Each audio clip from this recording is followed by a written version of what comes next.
What do you want to be when you grow up, Olivia? An astronaut. I want to be a fashion designer. A basketball player. I want to be an actor. A doctor. A teacher. A chef. An artist. What do you want to be when you grow up? A mermaid. Do you know what a computer programmer is? Yeah, no. No. No. I think it's something that has codes and is able to decode a mystery. I think that they... Wait, what? Computer programmer? No. Nowadays, just about everything requires some form of programming. So, what is it? Programming is basically explaining to a computer what you want it to do for you. When you're programming, you're teaching possibly the stupidest thing in the entire universe, a computer, how to do something. Programming is one of the only things in the world that you can do where you can sit down and just make something completely new from scratch, you know, whatever you want. It's really not unlike kind of playing an instrument or something, or playing a sport. It starts out being very intimidating, but you kind of get the hang of it over time. Coding is something that can be learned, and I know it can be intimidating. A lot of things are intimidating, but you know, what isn't? A lot of the coding that people do is actually fairly simple.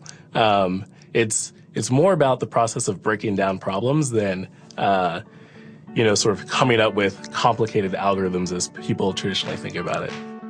Well, if it's fairly simple, why aren't there more of us doing it?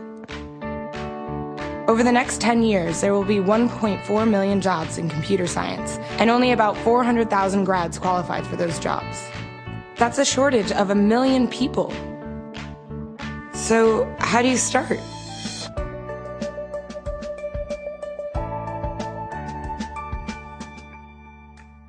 I was obsessed with maps when I was a kid, and cities specifically. So I taught myself how to program. I had a very clear goal of what I wanted to do, which is to see a map of the city on my screen and play with it. Put things on the map, move things around the map.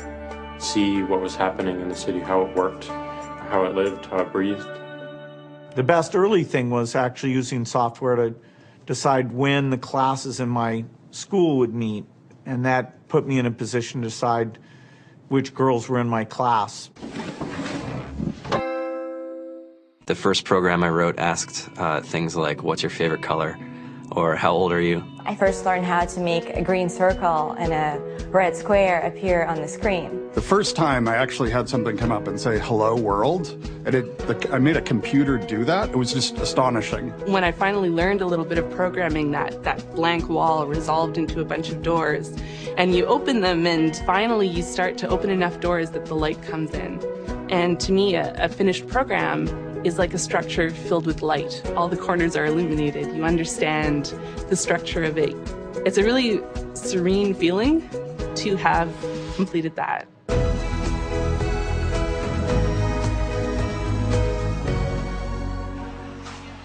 It took me some time to realize that creating things with your hands or creating code, creating programs, is just a different way to express creativity.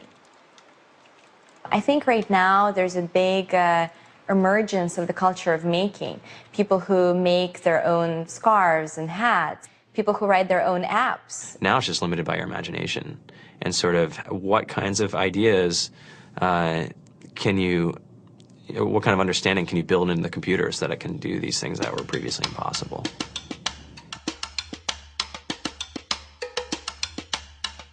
All great things are built in teams when you collaborate with other smart people. You're testing your ideas, you're stimulating each other. That's what makes us successful. It's not some flash of brilliance by somebody who then codes 24 hours a day for 3 weeks. It's what happened. The magic happens when we're all on the same page, collaborating and building something together. There's a much greater need in the world for engineers and people who can write code than there will ever be supply. And so we all live these very charmed lives. To get the very best people, we try to make the office as awesome as possible.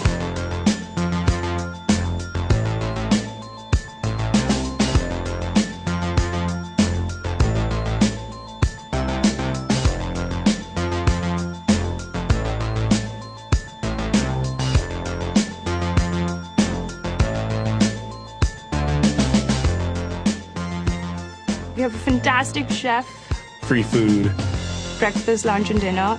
free laundry, snacks, even places to play and video games and scooters. There's all these kind of interesting things around the office and places where people can play or relax or go to think or play music or be creative. I went on the Bureau of Labor Statistics for the United States, and there's about a third of the pie that's all the things you would expect. It's, they're working in the government, they're working in typical technology jobs.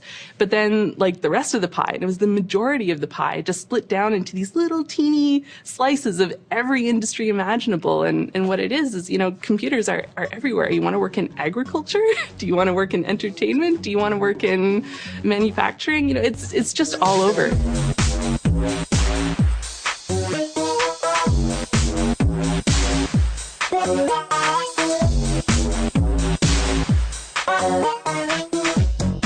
Here we are, 2013. We all depend on technology to communicate, to bank, information, and none of us know how to read and write code. So you guys, what else? Who else has an idea of what we can change with our programming? What else can we do? Tiffany? What I saw my students take away from using Scratch and programming in our classroom is that they were willing to push through problems. It really builds critical thinking, it builds problem solving, and it's something that they can then apply to math in the classroom or their reading skills. We integrated science with this programming, and I saw my scores go up 30%. When I was in school, I was in this after-school group called the Whiz Kids. And when people found out, they laughed at me and, all these things. And I'm like, man, I don't care. I think it's cool. And, I'm learning a lot. And some of my friends have jobs. It's important for these kids. It should be mandatory to be a citizen on this planet, to read and write code. I just think you have to start small, right? And I think that's one of the biggest misconceptions about computer science and programming overall is that you have to learn this big body of information before you can do anything. You don't have to be a genius to know how to code. You need to be determined. Addition, subtraction, that's about it. You should probably know your multiplication tables. You don't have to be a genius to code. Do you have to be a genius to read? Do you have to be a genius to do math? No? No? I think if someone had told me that software is really about humanity, that it's really about helping people by using computer technology, it would have changed my outlook a lot earlier. Whether you're trying to make a lot of money or whether you just want to change the world, computer programming is an incredibly empowering skill to learn. To be able to actually come up with an idea and then see it in your hands and then be able to press a button and have it be in millions of people's hands. I think we're the first generation in the world that's really ever had that kind of experience. The programmers of tomorrow are the wizards of the future. You're going to look like you have magic powers compared to everybody else. I think it's amazing. I think it's the closest thing we have to a superpower. Great coders are today's rock stars. That's it.